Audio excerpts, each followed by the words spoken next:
inyigisho twabateguriye uyu munsi turayisoma muri Luka 15 duhere ku murongo wa 11 na 20 kugeza ku murongo wa 30. Niho tugiye gusoma. Turaza kureba sobanukirwa uhiriwe. Ndashaka uyu munsi wa none kwigisha gutanga inyigisho yo gusobanukirwa uhiriwe, kubera ko duhuye n'abantu benshi batubwira ngo uhiriwe n'ufite imodoka, uhiriwe n'ufite inzu, uhiriwe n'ufite ibindi byose by'isi. Nabyo ni byiza, ariko ntabwo ari byo bigaragaza uhiriwe. Yesu ashimwe cyane.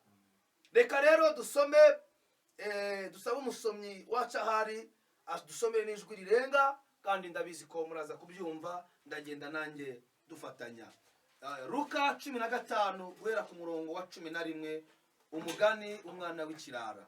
Yesu aguha umugisha. Karibu. Kandi arababwira ati, hariho umuntu wari ufite ubumuga, abahungu babiri. Umuherereza abwira se ati, data mu mugabane w'ibintu nkwiriye. Nuko agabanya amatungo ye. Iminsi mike ishize, umuhererezi ateranya ibintu bye byose, aragenda ajya mu gihugu cya kure, yayirisha ibintu bye ubugoryi bwe. Abimaze byose, inzara nyinshi itera muri icyo gihugu, atangira gukena. Aragenda ahakwa ku muntu wo muri icyo gihugu, amwohereza mu gikingi cye kuragira ingurube. Yifuza guhazwa n'ibyo izo ngurube zaryaga, ariko ntihagira ubimuha. Nuko yisubiyemo aribwira ati, abagaragu ba data ni benshi, kandi bahazwa n'imitsima bakayisigaza, naho njye inzara insinze hano. Reka mpaguruke njye kwa data, mubwire nti, data, nacumuye ku yo mu ijuru no mu maso yawe. Ntibinkwiriye kwitwa umwana wawe, mpaka mbe nk'umugaragu wawe. Arahaguruka ajya kwa se. Agituruka kure, se aramubona, aramubabarira, arirukanka aramuhobera, aramusoma. Uwo mwanya aramubwira ati, data, nacumuye ku yo mu ijuru no mu maso yawe, ntibinkwiriye kwitwa umwana wawe. Ariko se abwira abagaragu bati, mwihute vuba, umwenda uruta iyindi mumwambike n'impeta ku rutoki n'inkweto mu birenge. Muzane n'ikimasa kibyibushye, mukibage turye twishime. Kuko uyu mwana wanjye yari yarapfuye, none akaba azutse. Amen. Komeza. Yari yarazimiye, none dore arabonetse. Nuko batangira kwishima. Ariko umwana we w'imfura yari ari mu murima.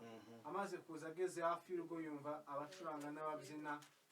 Ahamagara umugaragu, aramubaza ibyabaye ibyo ari byo.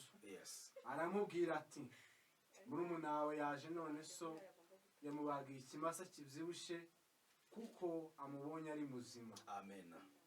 Imana iguha umugisha, kandi Imana ikugirire neza. Dusomye amagambo ari mu gitabo cya Luka. Umutwe w'inyigisho twateguye uyu munsi ni ijambo bita uhiriwe. Sobanukirwa uhiriwe. Uyu munsi wa none ndagira ngo tuganire aya magambo Umwuka Wera ashize ku mutima wanjye. Ndagira ngo tuze gutandukanya umugaragu, dutandukanye umucakara, dutandukanye kandi nanone n'umuntu uhiriwe mu maso y'Imana. Aha rero twasomye inkuru y'umugabo wari ufite abana babiri. Igihe kigeze, uyu mwana aza gufata icyemezo, aravuga ngo, databuja, ni nko kubwira se ngo, mpereza umugabane wanjye. Isara umuhereza, amaze kumuhereza, uyu mwana aragenda ajya mu mahanga. Yageze mu mahanga, akora iyo byakabaga kose, agerageza gukoresha umutungo se yamuhaye, ariko birangira umuhombeye, kubera ko yawatse igihe kitageze. Rero ndagira ngo tuganire iri jambo uyu munsi wa none. Iyo wumvise uhiriwe, wumva iki? Icyambere, umuntu uhiriwe ni umuntu wisubiramo, agasobanukirwa intege nke, aho yacumuye, aho yakoze icyaha, aho yaguye, ndetse n'aho abona yarahuriye n'ibibazo. Yesu ashimwe cyane.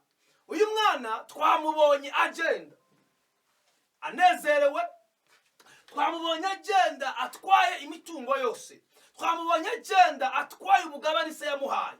Ariko iyo ageze ntabwo byamuhiriye. Agezeyo rero aza kwisobanukirwa, arisobanukirwa, haravuga ngo ariko ubuzima ndimo, ubundi cyari kizira ko umuyisiraheli asangira n'ingurube, ubundi ingurube cyari kizira ku muyisiraheli. Yesu ashimwe cyane. Ngo ariko akazi karamuburanye, ibyo yatwaye byose birashira, ubuzima bwe buhita buhagarira aho ngaho, buba mu kabazo. Ngo arangije aravuga ngo no, reka noneho hari ikindi numva nakora. Ngo agarura ubwenge, aravuga ngo ariko uwasubira mu rugo naho ntaba umwana wa data, ndaba umugaragu. Nibura abagaragu bararya kurusha njyewe. Umva rero, yari umwana yiyatse ubwana yise umugaragu, ariko mbere ko aba umugaragu yabanje kuba umucakara. Uyu mwana nubwo ari umucakara akaba yasangiraga n'ingurube, ariko hari ihishurirwa agize. Aravuga ngo reka asubire kwa data, ahari naba umugaragu. Aha rero ndashaka kugira ngo ngubwire umugaragu ni iki, imbata ni iki. Umugaragu ahora yitegereza mu mahanga, cyangwa se ahora yitegereza iby'abandi, ahora yifuza iby'abandi. Mu magambo make, imbata ni umuntu waguzwe cyangwa se wagurishijwe, ariko ategereje gucungurwa. Yesu ashimwe cyane. Imbata, urabona urugero, imbata ni umuntu wari ukatiye gufungwa burundu, noneho agiye kumva yarazamanikwa, tuvuga wenda nk'ejo, akabona uyu munsi wa none haje umuntu yamubwiye ngo sohoka utahe.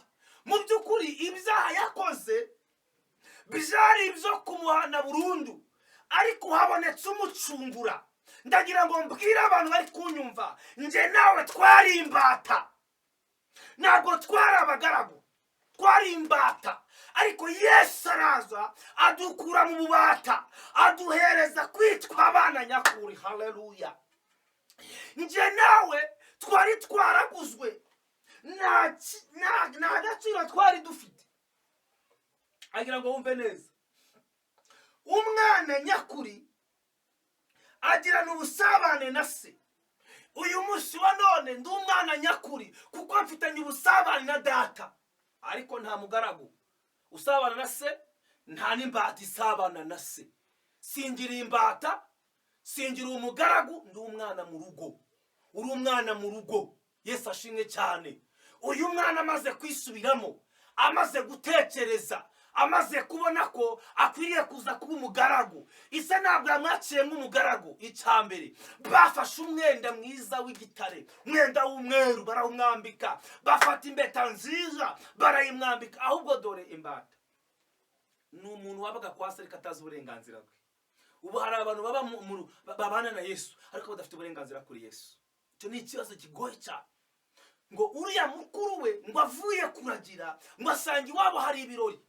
Asanze hari ibirori, harabaza ngo byagenze gute. Arambwira atumva murumuna wawe yagarutse, ngo arebye ibintu byahakorewe, abanye ibintu byabaye, arababara cyane. Ngo abaza se, ngo ariko data, njyewe igihe twabaniye, njyewe igihe nakoreye, niwigeze umpereza n'agatama kamwe. Ese amusubiza ijambo ryiza, ibyo ufite byose ni ibyawe. None se mwene da, ubu bwami turimo si ubwawe. Wikwigira umugaragu, wikwigira imbata, uri umwana wishobora byose. Iyo utamenya uburenganzira bwawe, iyo utamenya ikintu wemerewe, ubaho nabi. Nabwire kano kantu, hari umuntu w'umwami agendaga mu mujyi. Ageze muri uwo mujyi aza kubona umwana wari mayibobo. Umwana wari mayibobo amugirira imbabazi. Amaze kumugirira imbabazi amuzana mu rugo.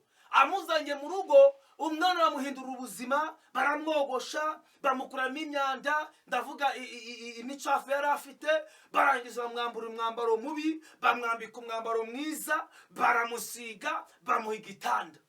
Ararya, araryama, atangira kumererwa neza. Ariko uko iminsi igenda, akagenda kumbura ibyo hanze.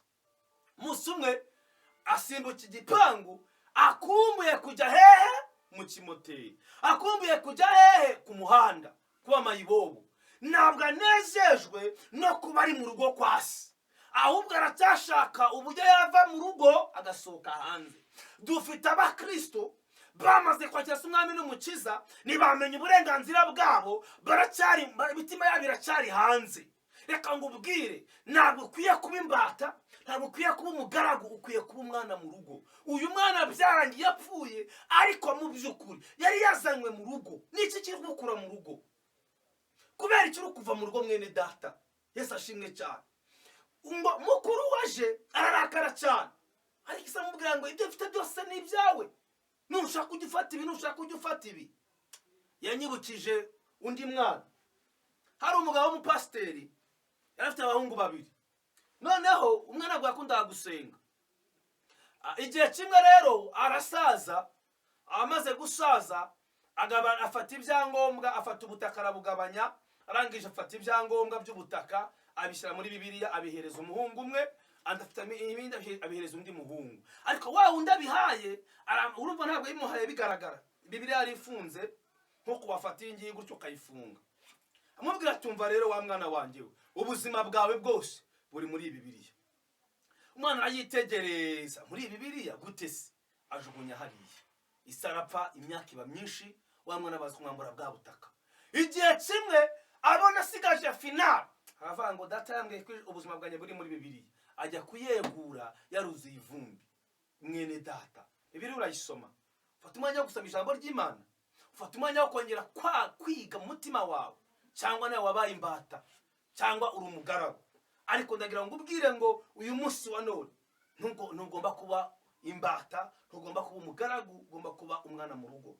Reka ngubwire ikindi, Yesu ashimwe cyane. Nakubashe ngo umugaragu ni iki, imbata ni iki? Umugaragu ahora yitekereza, ahora yitegereza umwanya w'ibyose akora, imbaraga ishyira mu butungo. Cya kabiri, imbata ni umuntu uhora adafite ubusabane n'ahaba, ni umuntu uri aho udafite agaciro, ukoreshwa iby'uburetwa. Hari abantu baba mu buzima bw'ububata, ndavuga icyaha cy'ubusambanyi, ndavuga gukina porono, ndavuga guhora wikinisha. Umuntu akaba afite ikintu cyamubase, aho kugira ngo ujye kwikamba Karovari TV ukoresheya uraba inyigisho, ugahora ureba ibidafite umumaro, wabaye imbata ya kiriya kintu. Iyo umuntu amaze kuba imbata y'ikintu, reka ngubwire, cya kintu kiramutegeka. Imbata y'icyaha, imbata yo guhora ureba filime, imbata yo kumva ko ubuzima bwawe butazigera buhinduka. Ni iki cyakubase? Yesu ashimwe cyane. Ntabwo Bibiliya twemera kubatwa n'ikintu, kuko uyu mwana ntabwo yemeye kubatwa umaze akume mu ngurube, ahubwo yasubije amaso inyuma, abona ko hari ikintu Yesu yakora, agaruka mu rugo kandi arababarirwa. Ndagira ngo nawe ugaruke, akira imbabazi z'Imana. Yesu ateza amaboko, yaravuze ngo yemwe abarushe n'abaremerewe nimusange ndabaruhura. Bibiliya tubwiye ngo Isa w'uyu mwana yahoraga areba inzira wa mwana yanyuzemo. Yesu ahora aguhanze amaso, Yesu ahora agufitiye imbabazi, Yesu ahora agufitiye urukundo, Yesu ahora yifuza ko wamugarukira. Garuka mu rugo, garuka mu rugo, ongera ukizwe, ongera usenge, ongera wiyirize, ongera wihane, ongera usabane n'Imana, ongera umenye uburenganzira bwawe, ongera umenye ko uri umwana mu rugo. Yesu ashimwe cyane. Mana tugirire neza. Haleluya. Reka ngubwire, umugaragu agira ubwisanzure buke cyane. Umugaragu agira ubwisanzure buke mu rugo. Haleluya. Kubera ko ubusabane bwe na shebuja buhora buri mu rwikwekwe, buhora burimo ikibazo, kubera ko ni umugaragu. Yesu ashimwe cyane. Ariko mba ngubwire, ikintu cya mbere kigaragaza umwana mu rugo, icya mbere kigaragaza umwana mu rugo ni ahantu n'ahamwe ahejwe mu nzu yo kwa se. Cya kabiri kigaragaza umwana mu rugo, ahora ateta, ndashaka iki n'iki. Kuba watinda aho hantu uri umukozi waho ntabwo bivuze ko uri umwana waho. Yesu ashimwe cyane. Nubwo bagusigaye urufunzo rwa firigo, ariko ntabwo uri umwana w'urwo rugo. Ariko umwana waho isaha isaha afungura firigo. Ibi ndabikubwiza ukuri, njyewe ndi umwana w'Imana, nawe uri umwana w'Imana. Ntabwo tugomba guhora rero rimwe na rimwe umuntu akubaza ngo uzajya mu ijuru, ngo simbizi. Why not? Kubera iki uzajya mu ijuru? Kubera ko hari umugabo witwa Yesu wagupfiriye ku musaraba. Icyo usabwa ni ukuba mu mahame, kwemera ibyo Yesu agusaba n'ibyo agutegeka. Ariko uri umwana, kuko umwana wo mu rugo nawe agira amahame agenderaho. Nta bana batagira amahame. Yesu ashimwe cyane. Ikindi kigaragaza umwana mu rugo ni uko icyo akeneye aragihabwa. Haleluya. Icyo akeneye aragihabwa. Imana ishimwe cyane. Yohana 17:21 ndebera twumva icyo havuze. Yohana 17:21. Mwana mu rugo ni ikintu gikomeye cyane. Yesu ashimwe cyane. Niyo watinze wa 17:21. Ego. Dusome. Ngo bose babumwe nkuko uri muri nge, Data nanjye nkaba muri wowe. Bose babumwe kuko nawe uri umwe. Bibiliya ivuze iki? Abo nabo babe umwe muri twe. Ngo ab'isi bizere ko ari wowe wantumye. Yego. Nanjye mbahaye ubwiza wampaye. Ngo babe umwe nkuko natwe turi umwe. Uwo ni Yesu wabwiraga abigishwa be, ababwira ko bagomba kuba umwe nawe. Iyo umuntu abaye umwe na Yesu Kristo hari uko asa. Urasa nande. Yesu ashimwe cyane.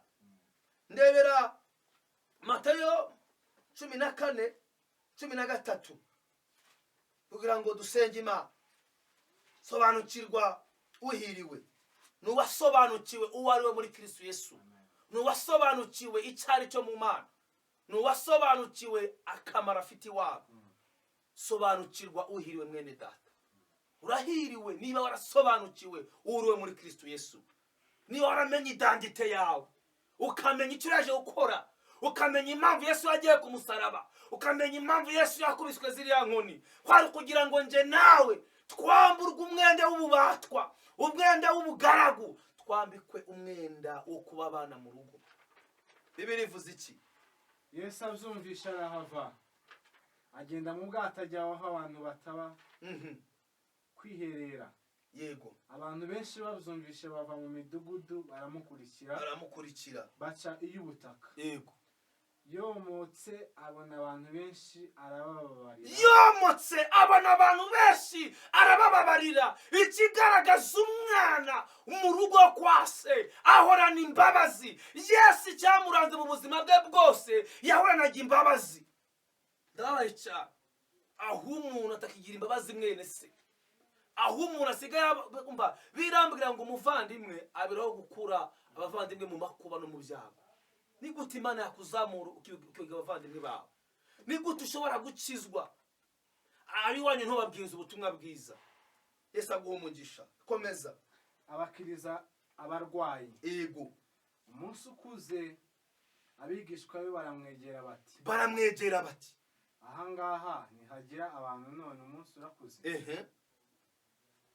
Sezerera abantu bajye mu birorero. Sezerera abantu bajye mu birorero batahe. Ariko ukuntu Yesu ari umunyembabazi.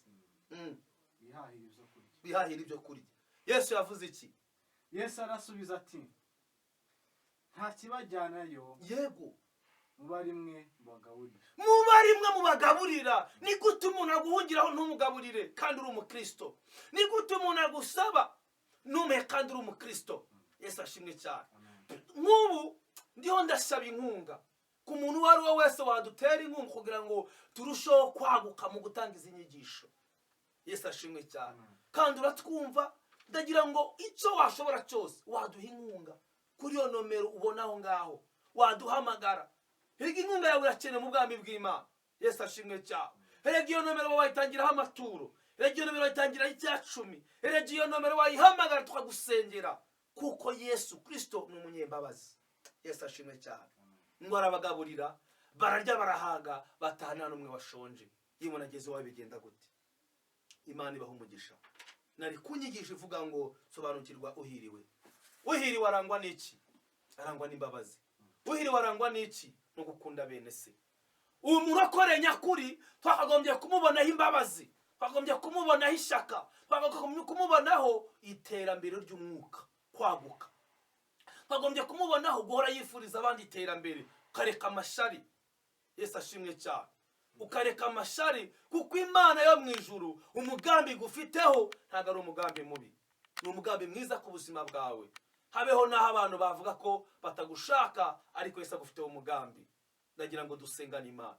Imana iragukunda, Imana irakuzi, kandi icyo yagambiriye kuri wowe izagisohoza. Yesu abaha umugisha. Nagira ngo ubwire ngo urahirwa wowe wamenye Yesu umwami n'umukiza. Urahirwa wewe wizeye Yesu ko ari umwami wawe. Urahirwa wewe wasobanukiwe kutakiri umugaragu, kutakiri imbata, ahubwo uri umwana mu rugo. Imana iguha umugisha. Reka dusenge. Data wa twese wo mu ijuru, sengera abantu bose bamenye ko bamenye uwo bagomba kubaho, aho bagomba kuva n'aho bagomba kujya. Ndasengera ngo abantu bawe bari batazi abo bari bo basobanukirwe abo bari bo, Mana, mu bwami bwawe, mu izina rya Yesu. Bahereza imbaraga n'amavuta, Mwuka Wera bamanukire buri wese ukurikiranye inyigisho, buri wese uri kureba Ikamba Karuvali TV, umuhereze gusobanukirwa uwo ari we muri Kristo Yesu. Murinde agahinda n'umubabaro, murinde kwivovota, murinde kujya kure. Sengera abarwayi, sengera abashonje, sengera abambaye ubusa, sengera abataye uburenganzira bwabo kugira ngo ubagarurire mu izina rya Yesu. Reka Mana ubwami bwawe bubarirwe muri we, kandi icyo ugambiriye kuri we, uyu muntu wamenye uwo ari we ugisozesha ijambo ryawe. Urakoze, ndagushimiye ko wayo umugisha abantu bene data, hari abadutera inkunga n'abagiye kwidutera n'abandi bose bagambiriye kureba Ikamba Karuvali TV. Reka Imana ibahe umugisha mu buryo bwagutse. Ndagushimiye ko bikoze mu izina rya Kristo Yesu, amen. Imana iguhe umugisha.